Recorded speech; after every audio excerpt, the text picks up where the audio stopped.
students, today I am delivering the lecture on new chapter dissolution of partnership firm. आपका chapter number 5 है dissolution of a partnership firm. Dissolution of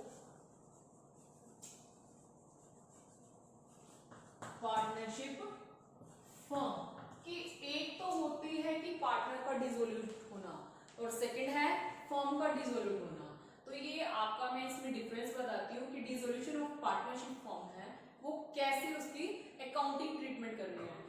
first इसमें क्या है, Indian partnership act makes a difference between जो Indian partnership जो dissolution firms हैं partnership firm है वो किसके अंडर बनी है, इंडियन पार्टनरशिप एक्ट के अंडर. तो ये क्या कहती है, Indian partnership act makes a distinctions between dissolution of partnership and dissolution of partnership firm कि एक तो पार्टनर का डिसोल्यूशन होता है और एक जो फर्म होती है उसका डिसोल्यूशन होता है.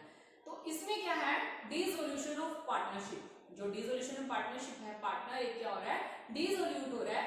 उसका मीनिंग क्या है, termination of the old partnership agreement कि जो ओल्ड पार्टनर्स हैं उनका एग्रीमेंट, सपोज करो कि उनका 1 ईयर का एग्रीमेंट क्या हुआ है, डन हुआ है. तो 1 ईयर का एग्रीमेंट उनका अगर कंप्लीट हो जाता है तो वो ऑटोमेटिकली क्या हो जाता है, टर्मिनेट हो जाता है. तो उस केस में उसको क्या करना पड़ता है, न्यू एग्रीमेंट बनवाना पड़ता है. तो इसीलिए जो आपकी है जो प्रॉफिट है मतलब कि जितनी डिसोल्यूशन कब होता है, डिसोल्यूशन किस ईयर के एंड में कि उसका एग्रीमेंट भी खत्म हो गया है और उसने क्या करना है, जितना उसने अर्न किया है लास्ट में क्या करते हैं, जो हमारी एसेट्स हैं उनको सेल करके और जितनी हमारी लायबिलिटीज होती है उसको पे ऑफ करके जितनी आपकी अमाउंट बचती है वो किसमें, पार्टनर्स में डिवाइड हो जाती है अकॉर्डिंग टू उनकी प्रॉफिट शेयरिंग रेशियो. तो जो रेशियो डिवाइड होगी उसके अकॉर्डिंग वो क्या होगा, एक पार्टनरशिप फर्म का मेंबर होगा. लेकिन जो डिसोल्यूशन है वो क्या कहता है कि जो आपकी 1 ईयर का एग्रीमेंट हुआ है कुछ भी मतलब कि आपने जो साइन किया था 1 ईयर का 2 ईयर का, अगर वो कंप्लीट हो जाता है एग्रीमेंट तो आपको उसको रिन्यूअल करवाना पड़ता है. तो जो डिसोल्यूशन ऑफ पार्टनरशिप फर्म्स है, डिसोल्यूशन ऑफ पार्टनर मतलब कि पार्टनर अगर डिसोल्यूट हो रहा है तो उसको टर्मिनेट कर दिया जाएगा, उसको क्या करना पड़ेगा, रिन्यूअल, उसको एग्रीमेंट बनवाना पड़ेगा.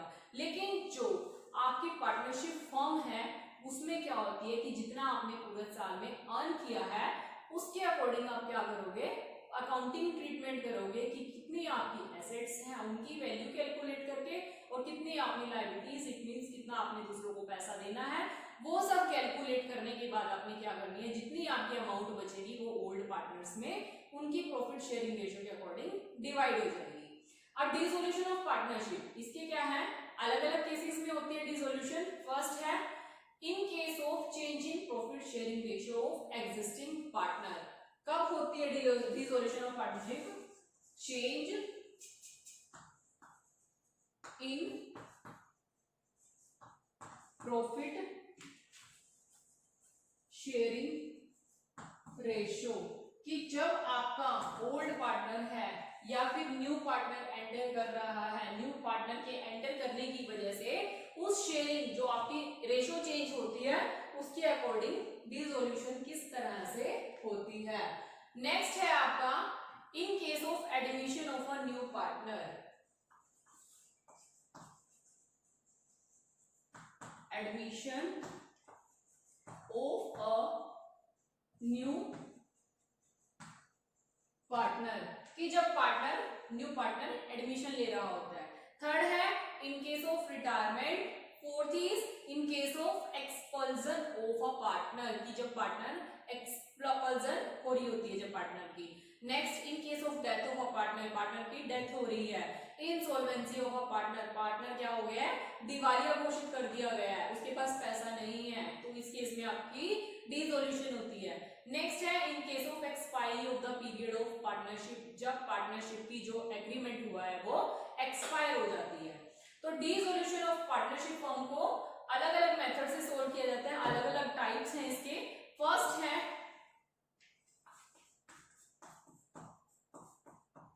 टाइप्स. फर्स्ट क्या है, बाय म्यूचुअल एग्रीमेंट मतलब कि जो आपका एक पार्ट है इसमें क्या है, without the intervention of the court. Without intervention of the court.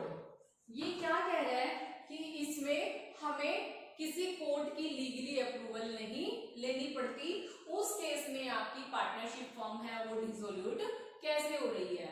इसमें फर्स्ट है by mutual agreement. Mutual in the sense कि जितने भी पार्टनर्स थे, पार्टनर्स ने मिलकर एक एग्रीमेंट किया था। सभी सपोज करो एक फर्म में 5 पार्टनर्स हैं, 5 पार्टनर्स के बीच में जो डील हुई थी वो क्या होता है आपका एक म्यूचुअल एग्रीमेंट। वो किसके अकॉर्डिंग है, सेक्शन 40 के अकॉर्डिंग है। A partnership firm may be dissolved when all the partners agree for its dissolution। एक पार्टनरशिप, अगर पार्टनरशिप मतलब कि म्यूचुअल रिलेशन बनाए हुए हैं पार्टनरशिप फर्म में, तो वो तभी डिसोल्यूशन होगी फर्म की जब पांचों के पांचों मेंबर क्या होंगे, सेटिस्फाइड होंगे, एग्री होंगे उसको डिसोल्यूट करने के लिए। Since a partnership firm is set up by an agreement, it can be dissolved by an agreement। क्योंकि वो एक पार्टनर के थ्रू नहीं चल सकते। 5 पार्टनर अगर रेडी होंगे तभी एक डिसोल्यूशन फर्म होगी, अदरवाइज नहीं होगी, क्योंकि उन्होंने सबने एग्रीमेंट साइन किया हुआ है। सेकंड है कंपल्सरी डिसोल्यूशन। कंपल्सरी डिसोल्यूशन है वो सेक्शन 41 के अंडर है। A firm is compulsory dissolved in the following cases. जो एक फर्म है वो डिसॉल्व होती है कब, कुछ केसेस है उसमें। फर्स्ट है when all but one partner of the firm becomes insolvent. तब भी हमें क्या करना पड़ता है, फर्म का डिसोल्यूशन करनी पड़ती है जब पार्टनर्स क्या हो जाता है, इंसॉल्वेंट हो जाता है, उसके पास कुछ भी पैसा नहीं बचता।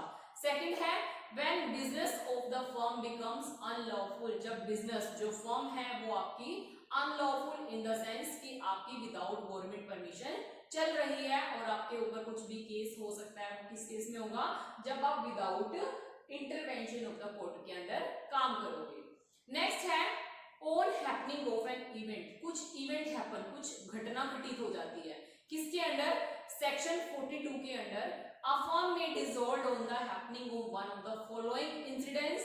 First, on the insolvency of a partner। Partner के पास कुछ भी पैसा नहीं रहा है, वो क्या हो गया है, इंसॉल्वेंट हो गया है। Second, on the fulfillment of the object for which firm was formed। वो अपने फुलफिलमेंट कर नहीं पाता, मतलब कि जो फर्म के अकॉर्डिंग रूल्स रेगुलेशन थे वो उसको फॉलो करने पड़ेंगे।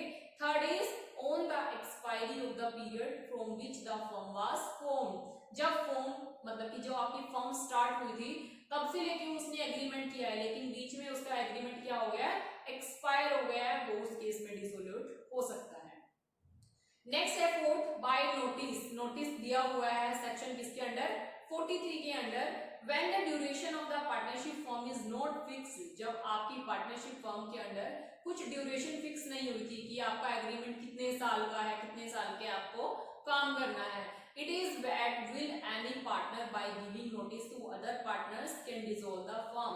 कि उन्होंने अपनी विल पावर में ये चीज मेंशन नहीं की थी, नोटिस नहीं लिखा था कि जो आपका एग्रीमेंट हुआ है वो कितने टाइम के लिए हुआ है, उस केस में आपकी जो फर्म है वो क्या हो सकती है, डिसोल्यूशन हो सकता है उसका। सेकंड है by order of the court. ये without intervention of the court थी। Second with order, with order it means कि आपने गवर्नमेंट की अप्रूवल ली हुई है किसके अंडर, सेक्शन 44 के अंदर। ये आपकी क्या है, मोड्स हैं कि डिसोल्यूशन ऑफ फर्म किस केस में हो सकती है। ऑर्डर कोर्ट के अकॉर्डिंग अगर आपके ऑर्डर हैं तो वो फिर भी किस केस में आपकी डिसोल्व होगी।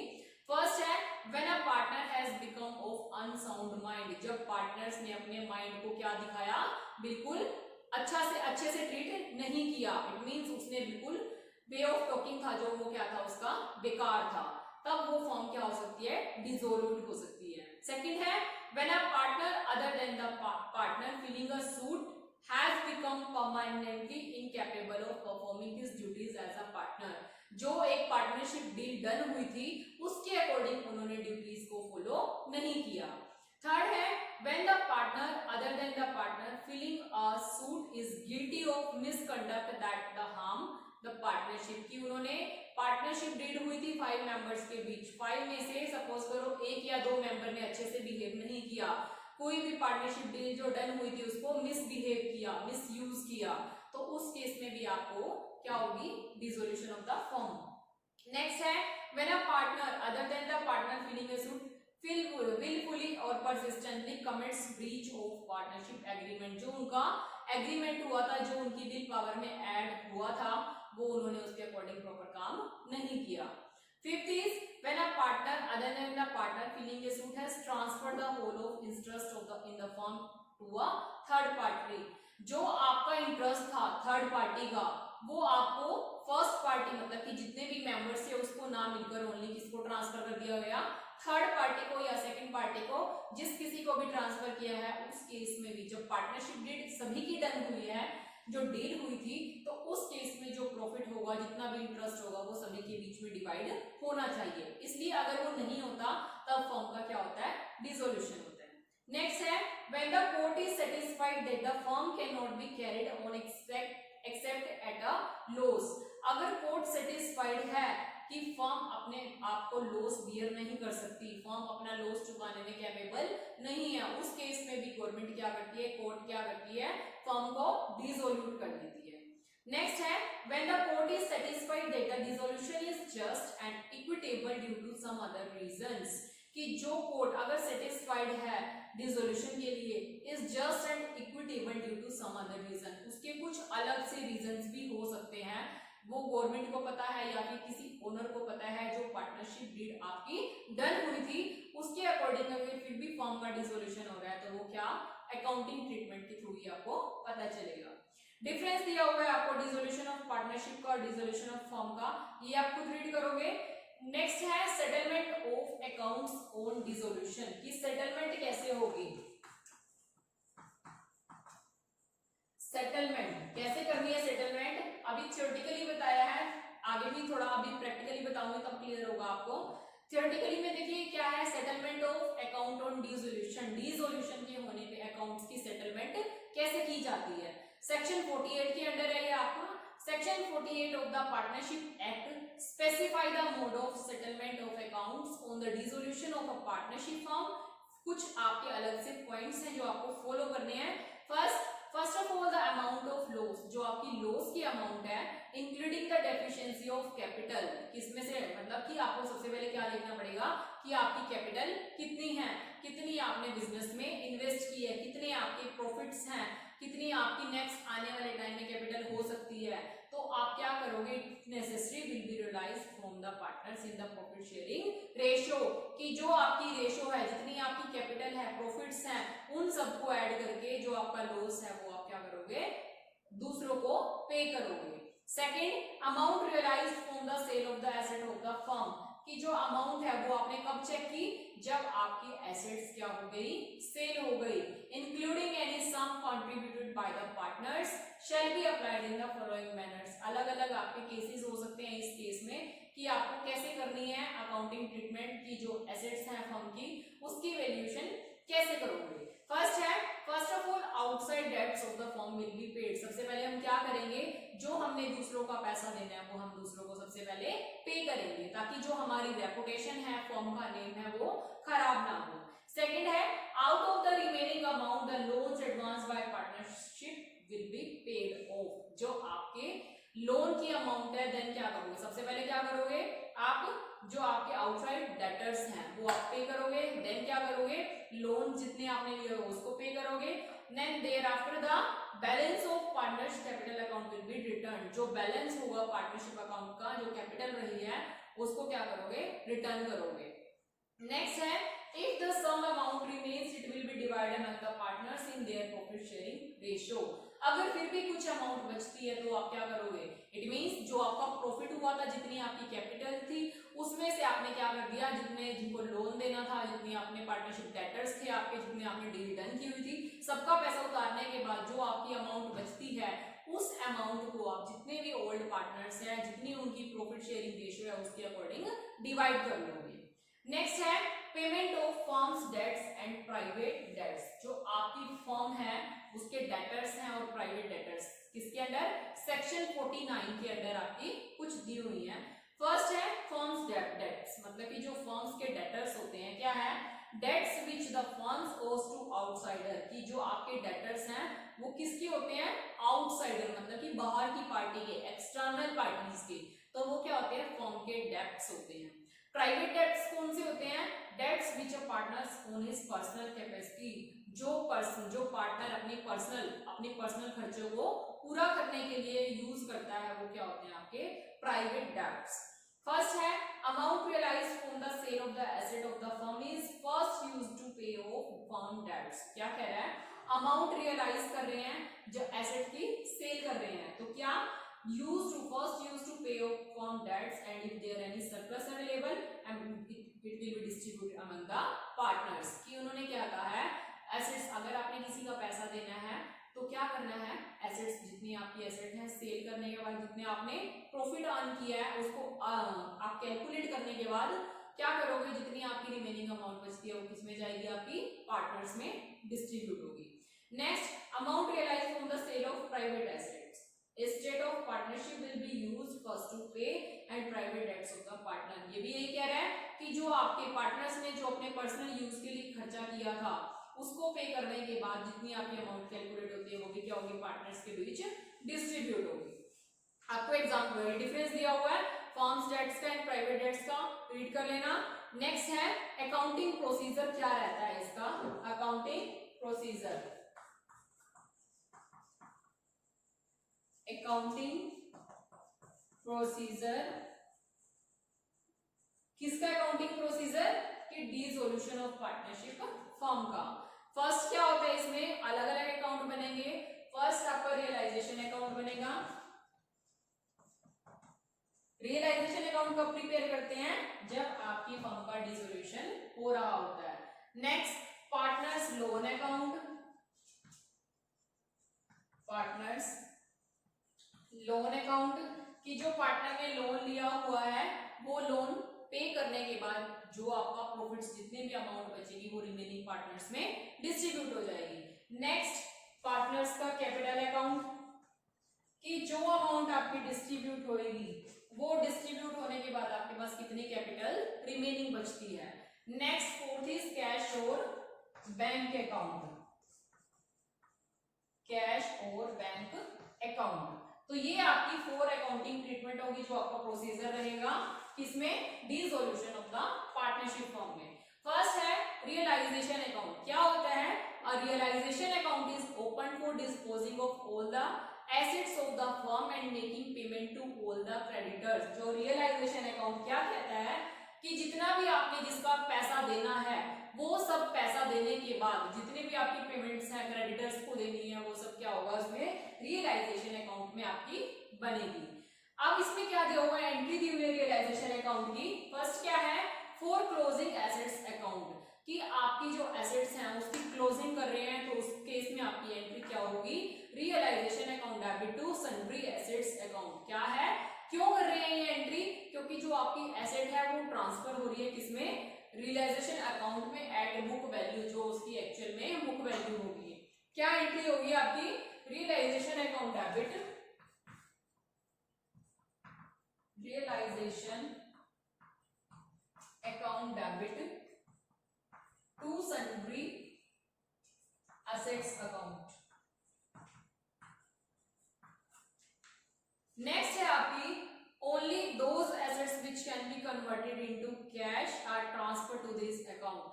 जोन सी अकाउंटिंग ट्रीटमेंट जितनी भी आपकी अमाउंट है वो किसमें कन्वर्ट होगी, कैश में कन्वर्ट होगी। उस केस में आपकी एंट्री क्या होगी, पार्टनरशिप, मतलब कि जितने भी आपके पार्टनर्स होंगे, partners capital account debit, partners capital account debit, और क्या होगा आपका टू प्रॉफिट एंड लॉस। क्यों, क्योंकि आप क्या ट्रांसफर कर रहे हो, कैश में कन्वर्ट होगे, ट्रांसफर क्या करना पड़ेगा, जितना आपका प्रॉफिट होगा या फिर लॉस होगा। To deferred revenue expenditure account, to profit and loss account, next to deferred revenue expenditure account. ये आपकी एंट्री हो जाएगी। नेक्स्ट है if there exist a provision again the asset, अगर आपको प्रोविजन दिया हुआ है तो उस केस में आपकी दो एंट्री होगी। एग्जांपल क्या है, if the total debtors, total debtors कितने हैं आपके, यहां देखिए टोटल डेटर्स कितने दिए हुए हैं,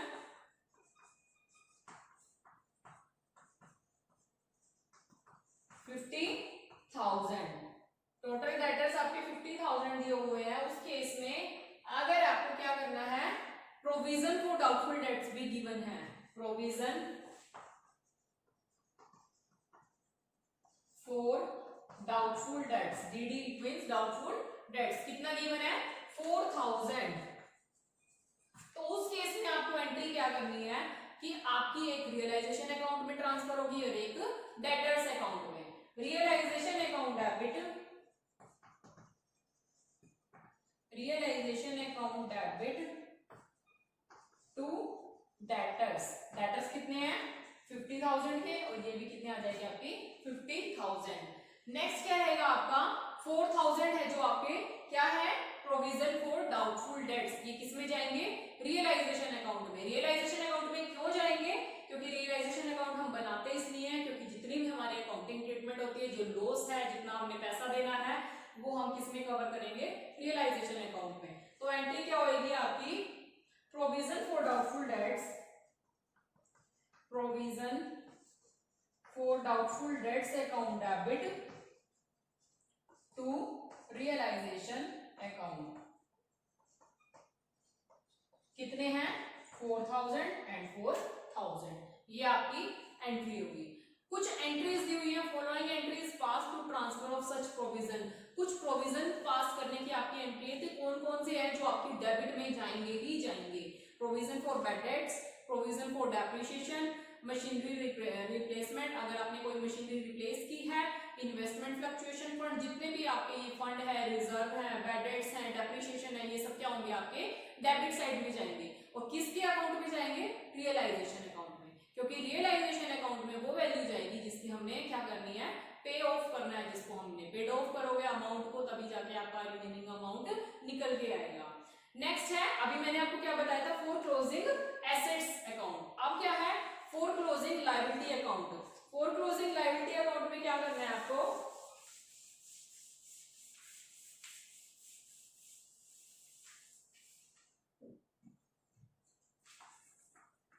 क्लोजिंग लायबिलिटी अकाउंट, उसमें आपकी कुछ एंट्रीज दी हुई हैं। सबसे पहले जो आपने लायबिलिटी ट्रांसफर करनी है वो किसमें होगी, आपकी जाएगी तो किसमें, रियलाइजेशन अकाउंट में। एसेट ट्रांसफर किया था तो एसेट में रियलाइजेशन अकाउंट डेबिट हुआ था, और लायबिलिटीज में ट्रांसफर करना है तो क्या होगा, रियलाइजेशन अकाउंट क्रेडिट होगा। तो क्या एंट्री होगी आपकी, सन्ड्री लायबिलिटी अकाउंट डेबिट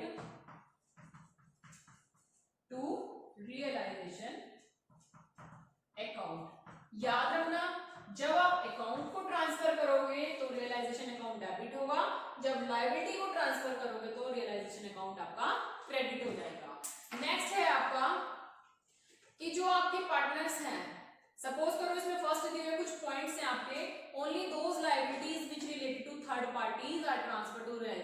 कौन कौन सी लायबिलिटी है जो आपके रियलाइजेशन अकाउंट में ट्रांसफर होगी, bills payables, creditors, overdraft, outsider loan, किसी से आपने लोन लिया होगा, ये सब क्या होंगे आपके लायबिलिटी साइड में आएंगे। नेक्स्ट है पार्टनर्स लोन लिया हुआ है, वो भी क्या होंगे, ये तब पे किए जाएंगे जब पार्टनर्स इसके लिए सेटिस्फाइड होगा कि आपने लोन लिया हुआ है।